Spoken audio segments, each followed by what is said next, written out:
Shalom saudara, kita masuk Anda bertanya Alkitab menjawab episode 378. Pertanyaan pertama dari pria usia 24 tahun. Salam LB3. Terima kasih atas jawaban pergumulan saya pada edisi ABAM yang ke-301. Saya sangat dikuatkan dan terberkati dengan jawaban yang diberikan oleh Om Eras. Pada kesempatan ini saya akan bertanya kepada Om Eras tentang kehidupan percintaan anak muda. Begini Om, saya sering mengikuti khotbah Om Eras di Truth ID Channel. Melalui khotbah Om Eras saya menjadi paham akan kebenaran firman yang mengarahkan kehidupan orang percaya kepada kesucian atau untuk menjadi serupa dengan Kristus. Di usia muda saat ini, usia 24 tahun, saya seringkali memikirkan lawan jenis walaupun beberapa kali saya menolak untuk memikirkan hal itu. Sampai-sampai saya pernah bermimpi bertemu dengan seorang wanita yang saya tidak kenal. Saya percaya dengan perkataan Om Eras yang mengatakan bahwa mimpi hanyalah aktivitas pikiran belaka. Aktivitas jiwa di bawah sadar, yaitu yang saya pernah kemukakan. Yang ingin saya tanyakan, bagaimana menyikapi dorongan seksual yang begitu kuat, sementara di sisi lain lewat khotbah Om Eras yang saya dengar kita harus membunuh libido dan nafsu kedagingan kita. Saya sangat bergumul dengan hal ini Om. Di sisi lain saya tertarik kepada lawan jenis, tetapi di sisi lain saya juga dituntut untuk mematikan, membunuh kedagingan dan libido saya. Saya pikir saya sangat berbohong kepada orang lain, diri sendiri, dan terutama kepada Tuhan. Apabila saya mengatakan tidak tertarik kepada lawan jenis, tapi dalam hati saya sangat membutuhkan dan mendambakan seorang wanita. Tidak tulus dalam hal-hal kecil. Sekali lagi bagaimana menyikapi hal ini Om Eras? Terima kasih untuk jawabannya yang memberkati saya maupun semua pendengar setia Anda bertanya Alkitab menjawab. Tuhan Yesus memberkati.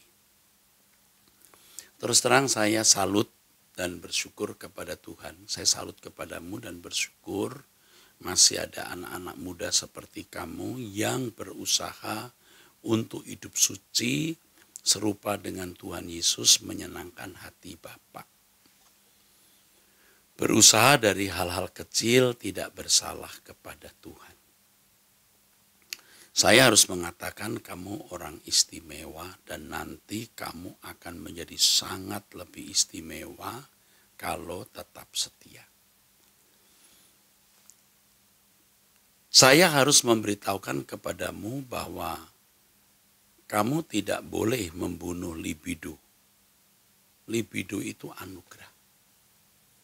Ketika kamu tertarik kepada lawan jenis, itu natural. Ya, itu anugerah. Kamu pria tertarik kepada lawan jenis wanita. Nah, itu satu hal yang baik, bukan tidak boleh, baik. Kalau seorang pria tertariknya kepada sejenis, nah itu yang jadi masalah. Kalau kamu tertarik kepada lawan jenis, itu tidak salah. Kamu tidak boleh membunuh, tetapi mengelola dan mengendalikan dengan baik. Kamu melihat wanita, kamu tertarik, itu bagus. Tentu kamu harus tanya Tuhan wanita inikah? Atau wanita itukah? Ya, ada ketertarikan kepada lawan jenis itu baik. Seks itu kudus. Allah menciptakan seks itu sebelum manusia jatuh dalam dosa.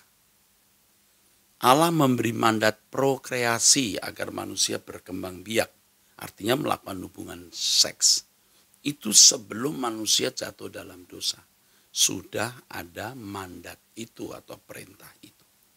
Jadi kamu jangan membunuh libidomu dan menganggap bahwa seks itu najis. Yang najis adalah ketika kita menggunakannya secara tidak tepat. Nah, itu namanya kedagingan. Ya, daging itu kalau digunakan secara proporsional jadi rohani. Tapi daging digunakan tidak secara proporsional jadi kedagingan atau duniawi.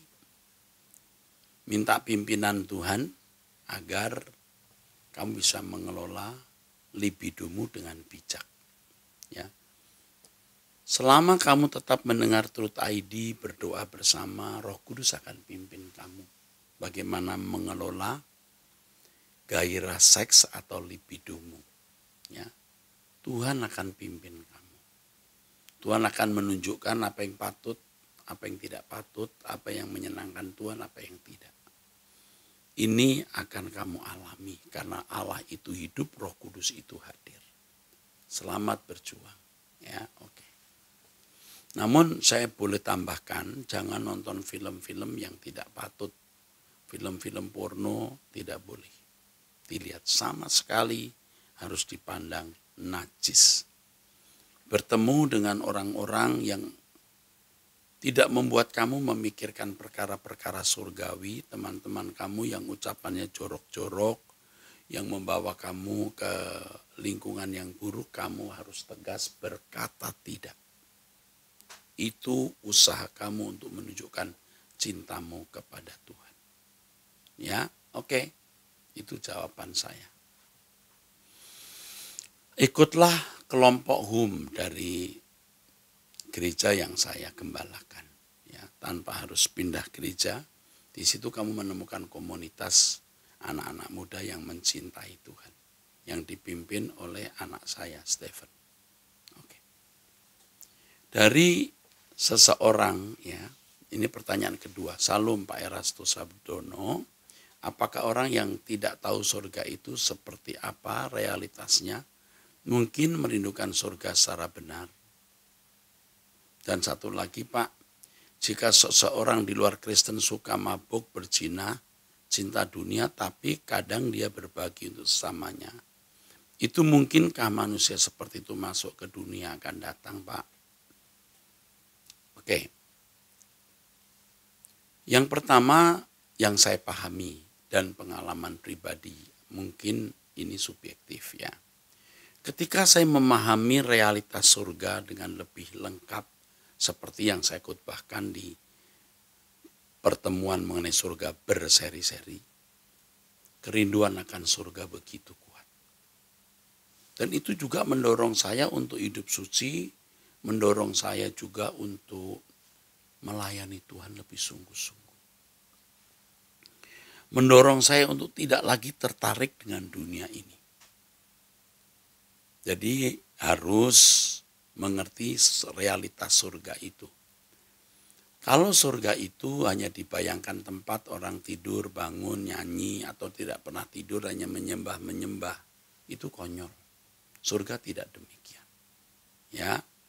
Nah, penjelasan mengenai surga silahkan ikuti khotbah saya mengenai surga yang ada beberapa puluh seri, bukan belas seri. Ya, oke. Maksud saya di satu seri itu 2 kali pertemuan. Jadi kalau tidak salah jumlahnya 32 atau berapa, begitu ya. Dan satu lagi Pak, jika seorang di luar Kristen itu ya mabuk, berzina, tapi berbagi untuk sesama. Saya tidak yakin dia berbagi untuk sesama dengan benar. Kalau orang ini mabuk, berzina, itu pasti dia tidak memiliki kasih kepada orang lain. Tidak mungkin cinta dunia, tidak mungkin dalam berbagi kepada orang lain pun pasti motifnya tidak tepat. Nanti untuk kepuasan sendiri juga. Dan orang-orang seperti ini tidak bisa masuk surga. Oh, tidak mungkin dia. Dia berbuat sebaik apapun, kalau lalu di pihak lain dia hidup dalam dosa ya, semua jadi rusak. 10 item, 1 dosa kita lakukan, 9 tidak kita lakukan, itu bisa rusak semua. Ya. 10 hukum, 1 kita langgar, kita melanggar seluruh hukum itu. Oke? Itu jawaban saya. Pertanyaan ketiga dari luar negeri ini. usia 53 tahun, wanita ya, dari Mississippi, Amerika. Saya bersyukur kepada Tuhan karena Bapak yang Tuhan pakai. Saya bersyukur kepada Tuhan karena Bapak yang Tuhan pakai sudah encourage saya terus. Saya terus mendengar Truth ID, ikut doa puasa, semua acara saya ikuti. Kalau saya nggak dengar Truth ID, saya merasa roh saya lemah. Dan karena itu saya terus butuh dan menantikan yang baru-baru. Saya juga membagikan renungan-renungan Truth ID melalui Facebook saya. Melalui Facebook. Saya mau tanya Pak, bagaimana seharusnya bersikap? Karena saya terus membagi renungan-renungan Truth, banyak dari mancanegara mau chatting, tapi kebanyakan ujung-ujungnya duit. Bukan saya tidak mau kasih, saya lebih terbeban kasih GSKI. Karena saya diberkati melalui Bapak, dan lagi saya tidak kenal mereka dengan baik. Lama-kelamaan saya merasa jadi beban, saya malah chatting ke mereka, karena bisa bikin suasana hati saya tidak sejahtera lagi. Jadi saya diamkan saja, bosan menjawab orang yang sama terus. Selain sibuk juga nggak bisa balas satu persatu. Apakah itu karena saya kurang kasih dan akan berdampak negatif bagi pelayanan saya ke depan? Yang pertama, membagi renungan itu jelas. Itu harus kita lakukan supaya mereka diselamatkan. Tapi dari sekian banyak orang, pasti ada orang yang mau memanfaatkan kita. Jadi sebenarnya dia tidak belajar kebenaran. Dia mau memanfaatkan. Seperti menyandera. Saya dengarkan renungan yang kau kirim tapi kasih uang ya. Padahal belum tentu dia mendengarkan renungan itu. Menurut saya orang seperti ini harus diajak bicara baik-baik. Ya. Apa masalahnya? Anda punya kesempatan untuk meluruskan hidup mereka. Jadi kalau mereka minta bantuan, jangan tidak diberi, sekali-sekali dikasih. Atau sekali dikasih, 2 kali paling banyak. Tentu sesuai dengan kemampuan Anda. Tapi setelah itu Anda harus tegas berkata tidak jika dia hanya memanfaatkan. Karena Anda beri uang sebanyak apapun dia akhirnya tetap masuk neraka. Jadi orang-orang seperti ini jangan diberi kesempatan untuk menjadi rusak. Saya tentu mengalami apa yang Anda alami. Jangan menutup pintu sama sekali. Minta Tuhan pimpinan, kepekaan untuk menjawab dengan bijaksana orang-orang seperti itu. Ingat, kebaikan kita itu bisa merusak jika kita tidak bijak. Kebaikan kita harus dalam tuntunan Roh Kudus supaya yang kita lakukan itu benar-benar membuat orang selamat. Tetap bagi. Ya, lalu minta hikmat Tuhan untuk menangani satu persatu orang itu. Oke, saya kira cukup itu, tapi saya masih mengganjal. Anda sudah mulai agak putus asa ini, ya, saya rasa begitu. Jangan putus asa, karena hidup kita singkat. Kesempatan kita terbatas. Saya beberapa kali ya, tidak peduli dengan orang si A atau si B yang membuat saya kesal. Tapi waktu saya berdoa, Tuhan ingatkan. Maka di tengah doa itu pun kemudian saya jawab dulu. Karena saya merasa tidak bisa melanjutkan doa sebelum saya selesaikan masalah dengan orang tersebut. Nah Tuhan pasti beritahu, yang itu kau belum bereskan. Yang itu biarin saja. Nah itu kita minta hikmat Tuhan. Yang kedua, saya rindu suami saya tidak binasa, tapi ia sudah berprinsip keselamatan karena grace, bukan karena perbuatan. Oh iya, memang keselamatan bukan karena perbuatan, tapi karena grace, anugerah. Tetapi setelah mendapat anugerah, kita harus menjadi sempurna. Kalau tidak mau sempurna berarti tidak percaya grace itu. Karena grace itu, anugerah itu memang memberi kita kesempatan, peluang, ruangan untuk diselamatkan. Dan diselamatkan itu artinya dikembalikan ke rancangan Allah semula. Oke. Dan suami saya tidak suka dengar nama Allah karena saya sering mendengar khotbah Pak Eras yang sering sebut nama Allah. Maaf sekali Pak, ia juluki Pak Eras cult leader, cult leader. Jadi kayak ajaran sesat gitu ya. Ia baca Alkitab juga dan baca buku-buku dari teologi-teologi masa lalu. Ia pernah tolong teman saya yang kesusahan, seorang janda dengan satu anak. Apakah ia masuk hell? Saya tidak berani mengatakan dia masuk neraka. Ya. Dan saya percaya bahwa suami Anda ini diselamatkan oleh Anda nanti. Lewat hidup Anda yang diubah. Lewat hidup Anda yang diubah, itu dia akan bertobat. Jadi Anda jangan tersinggung dia insulting ya, apa itu? Menghina. Insulting saya atau suara kebenarannya. Jangan Anda tersinggung. Kenapa? Karena ya memang dia belum mengerti. Kalau dia menjuluki saya cult itu masih lumayan ya. Itu pemimpin ya kayak budaya, kayak. Jadi bukan pemimpin agama gitu. Ini kalau di Kristen cult leader itu tidak alkitabiah gitu. Ya seperti sesat atau agak bidat, tetapi nggak masalah. Ya. Jadi insulting nah kalau dalam bahasa Inggris, tapi itu nggak masalah. Kamu jadi berkat, Anda jadi berkat untuk suami, nanti suatu hari dia bisa terbuka. Tidak sedikit kok orang yang pada mulanya reject that resistant gitu terhadap saya, tapi kemudian dia bisa accepting, bisa terima. Nggak apa-apa. Oke? Tetap tunjukkan kualitas hidup Anda dengan perbuatan yang baik. Ini loh, produk ikut Erastus begini. Buktikan itu. Jangan debat-debat teologi. Dengan dia membaca buku-buku teolog-teolog masa lalu, pasti sudah saya bayangkan, saya mengerti bahwa dia beraliran mainstream yang dengan saya agak bergeser, agak bertentangan. Ya, oke. Yang ketiga, saudara kandung saya tinggal di negara lain, ia Katolik, ia sudah lama percaya ramalan Feng Shui, ia berdoa Bapak kami dan kepada Maria. Ia bilang Feng Shui itu supaya hidup di dunia mulus, tidak kena bad luck. Bad luck itu artinya kecelakaan atau kesialan ya. Dan lain sebagainya, dan ia pernah disurati oleh pakar Feng Shui. Ia juga berkata Feng Shui bisa buat semua orang di seluruh dunia, mau Jewish, orang Yahudi, Jewish, mau Chinese, mau Muslim, mau Christian, kayak Feng Shui itu kayak TikTok, Facebook gitu, YouTube tutorial. Lu dedicate your life listening to Dr. Berg.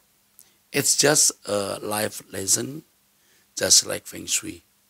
Kalau lu mikir Feng Shui bejat, berarti lu juga udah berjinah dengan Dr. Berg. Saya tidak tahu siapa Dr. Berg, tokoh Feng Shui ini apa. There you have made me angry and sin today. Jesus bilang lu harus dibanis ke neraka karena lu sudah stumbling block. Buat gua yang tadinya mau hidup damai tapi dibuat kesal. Maaf, saya tidak tahu bagaimana menjawabnya Pak. Bisa tolong dibantu Pak. Oh dia surati dengan kata gitu ya. Oke. Menghadapi yang begini, saya cuman mengarahkan saudara untuk tenang ya, untuk tenang ya, untuk tidak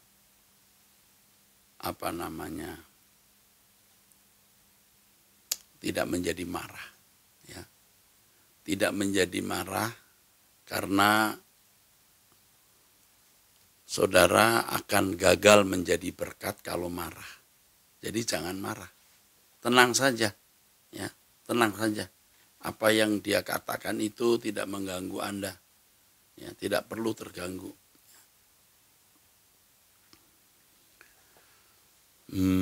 Untuk sementara you bisa berkata, so sorry if I hurt you. So sorry, deep sorry if I hurt you. Terus di akhir tambahkan, I love you, may God bless you. Ucap. Ya.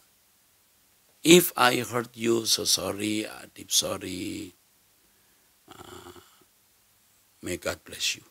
Cukup lo diam. Ya, itu saja. Suatu hari dia bisa SMS Anda dan berkata, atau beri message Anda dan berkata, ternyata kamu benar, bisa begitu. Ya. Atau nanti Anda punya kesempatan untuk merubah dia. Oke? Oke. Keluarga besar saya lebih menekankan humanisme.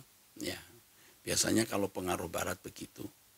Tidak bertuhan, tidak bermaksud mau jadi jahat, tapi humanis. Dan humanisme ini menggantikan agama. Humanisme itu pandangan filosofi yang menghargai nilai-nilai kemanusiaan. Jadi tidak heran kalau di barat memang ya manusia bisa menghargai sesamanya, demokrasi dijunjung tinggi dan lain sebagainya ya. Mereka banyak yang tidak baca Bible dan hidup wajar. Apakah mereka bisa ke hell? Bisa kalau mereka jahat. Tapi kalau mereka benar-benar jadi humanis, belum tentu juga masuk neraka. Tapi bisa menjadi anggota keluarga kerajaan, anggota masyarakat kerajaan surga. Bukan anggota keluarga kerajaan. Dreams a lot. Dan saya doakan terus agar God bless Pak Erastus and family and pelayanan. Always love in Christ. Bersyukur ya. Ibu-ibu usia 53 tahun dari Mississippi, Amerika, United States ini telah dijamah Tuhan sehingga bisa menjadi berkat di sana. Saya salut, kiranya Tuhan memberkati ibu, ya, Tuhan memberkati Anda, dan tetap setia ikut Truth ID, doa bersama dan lain-lain. Ya, kita bersama ke surga. Oke. Pertanyaan keempat dari wanita usia 35 tahun. Salam Pak Eras, mohon izin bertanya dan mungkin lebih kepada konseling kepada Pak Eras. Saya punya permasalahan yang menggantung belum terselesaikan bertahun-tahun. Saya merasa lelah batin karena seperti punya PR yang tidak selesai. Ya, baik, ini akan saya baca walaupun agak lumayan panjang. Karena kasus ini bisa saja saudara yang lain alami. Saya belum membaca ini. Ya, saya selalu spontan membacanya. Kalau dalam bahasa homiletik impromptu. Ya, saya langsung spontan. Saya menikah tahun 2015 namun belum bisa buat catatan sipil. Saya perlu kopi surat nikah terlegalisir dari gereja tempat saya menikah dulu. Namun pendeta mengisyaratkan jika mau dapat legalisir dan tanda tangannya maka saya harus berjemaat dan pelayanan di gereja tersebut. Saya telah memutuskan untuk tidak di gereja tersebut sejak selesai pemberkatan. Selain lokasi jauh dari rumah, saya merasa bertumbuh di gereja lain. Bahkan saya sampai masuk kelas teologianya. Terakhir suami saya coba datang minta legalisir lagi. Secara bias disampaikan harus buat surat pernyataan tanda tangan materai, akan berjemaat dan menjadi anak rohaninya. Dan dia menawarkan akan mendoakan cepat dapat keturunan. Kami tidak berani. Apa yang harus kami lakukan untuk hal ini ya Pak? Sudah 7 tahun kami menikah dan saya pernah diledek ipar sebagai kawin siri. Belum sah secara negara, saya menangis dan marah kepada suami karena sepertinya itu benar. Kartu keluarga kami sampai sekarang pun masih berpisah status di KTP. Waduh, gawat ini. Di KTP masih lajang. Saya sedih sekali Pak. Ini pendeta kalau benar begini jahat. Karena menurut Undang-Undang Perkawinan nomor 1 tahun 1974 kalau tidak salah. Gereja yang mensahkan. Jadi Anda harus mendapat surat dari gereja. Kalau benar-benar telah dilakukan pemberkatan nikah. Kecuali Anda tidak melakukan pemberkatan nikah. Anda minta surat jelas tidak boleh. Tapi kalau pendeta itu sudah memberkati Anda berhak. Ingat ini. Berhak. Ingat berhak. Anda bisa diminta. Ini pendeta benar-benar jahat. Sampai dia tidak bisa mengurus berbagai urusan. Ini benar-benar jahat. Maaf ya, saya tidak sebut nama dan memang tidak ada. Siapapun pendeta seperti ini harus saya katakan jahat. Oleh sebab itu yang pertama nasihat saya, hubungi ketua sinodenya. Ya, hubungi ketua sinodenya. Kalau ketua sinode tidak mau campur tangan, Anda harus memberikan surat ketua sinode dan kasih batas waktu sampai tanggal sekian. Kalau tidak ditindaklanjuti, kami akan melaporkannya kepada pihak yang berwajib. Anda tidak boleh membawa persoalan ini kepada hakim. Itu firman Tuhan. Saya sendiri tidak melakukan itu. Saya dibully, difitnah juga tidak melakukannya. Tapi jika ini menyangkut hukum, kita tidak salah datang kepada aparat untuk minta bantuannya. Tapi beri surat dulu ke sinode, beri juga surat ke pendeta itu, dan beri tenggat waktu, lalu beritahu jika hal ini tidak diselesaikan, kami membawanya ke ranah kepolisian. Karena Anda tidak akan pernah punya legalisasi pernikahan nanti. Anak-anakmu gimana nanti? Sekolah harus butuh itu, surat-surat itu, surat kawin. Gimana sih? Tapi saya tidak tahu Anda bisa ngurus surat nikah enggak nih? Saya belum buat catatan sipil. Aduh ya belum. Ini pendeta kenapa sejati ini ya? Bingung nih lihat ada pendeta sejati ini. Minta tolong kepada sinodenya, ketua wilayahnya, kalau ada ketua wilayah, surati mereka, kasih tenggat waktu, jika tidak bawa kantor polisi. Laporkan bahwa saya sudah diberkati, tapi tidak diberi surat. Pada surat itu menentukan. Karena gereja mensahkan perkawinan. Anda tidak salah. Ingat, saya tidak mendidik Anda, mengajar Anda salah. Saya sendiri tidak membawa persoalan-persoalan saya ke kantor polisi. Walaupun benar-benar saya tidak salah. Sampai saya tidak bisa membuktikan kebenaran saya dan orang bisa menilai saya salah. Saya hanya bergantung pada pertolongan Tuhan. Tapi kalau sampai soal ini menyangkut hukum, saya mau tidak mau nanti akan menghadapinya secara hukum juga. Itu ya, oke. Yang kedua, kami membeli aset berupa apartemen di Tangerang secara cash bertahap dan telah lunas. Namun sampai 5 bulan kami belum menerima hak kami berupa sertifikat kepemilikan. Kami terus diulur waktu. Ketika suami saya butuh modal dan ingin menggadaikan aset untuk perputaran usahanya, hal ini jadi bahan pertengkaran. Karena memang karena saya dulu minta apartemen ini. Saya bertengkar terus, terlebih ternyata biaya apartemen cukup mahal dan terus-menerus dulu kami tidak ada rumah dan tinggal di toko. Alasan saya memilih apartemen adalah karena dekat dengan toko dan cara bayarnya mudah. Ada kemungkinan disewakan juga. Sekarang mau jual tidak bisa. Disewakan juga belum ada peminat. Situasi pandemi. Suami jadi ikut marah, bahkan pernah emosi sampai tonjok pintu karena meminta kejelasan satu sertifikat. Saya bingung apakah saya harus biarkan bertahun-tahun tanpa status kepemilikan yang sah atau melaporkan pihak apartemen ke polisi. Kami belum pernah berurusan tentang perihal ini. Kami hanya menggertak meminta hak kami, tapi kami merasa makin bodoh, terlebih pengetahuan hukum yang terbatas. Bagaimana saya harus bersikap ya Pak? Di gereja kami itu ada pengacara. Ya. Nanti biar ini, you akan dibantu oleh pengacara kami. Ya. Kalau Anda punya uang, Anda bisa sedikit memberi uang transport. Kalau tidak, sama sekali Anda jangan membayar. Ya, kami akan membantu Anda dengan pengacara. Dan pasti akan dibimbing bagaimana mengarahkan. Tenang aja, teduh saja. Ya. Kok jadi marah saya dengar setelah baca ini. Ya. Itu loh pendeta itu loh bikin saya marah. Oke deh, saya selesaikan aja sampai di sini. Sebelum marah saya panas lebih lagi. Bisa loh pendeta ini. Sudah memberkati nggak memberikan surat pemberkatan nikah. Buset, bener-bener loh. Bisa loh. Di zaman sekarang ada orang seperti ini. Aduh Tuhan. Cukuplah saudara ya, sampai jumpa, Tuhan memberkati.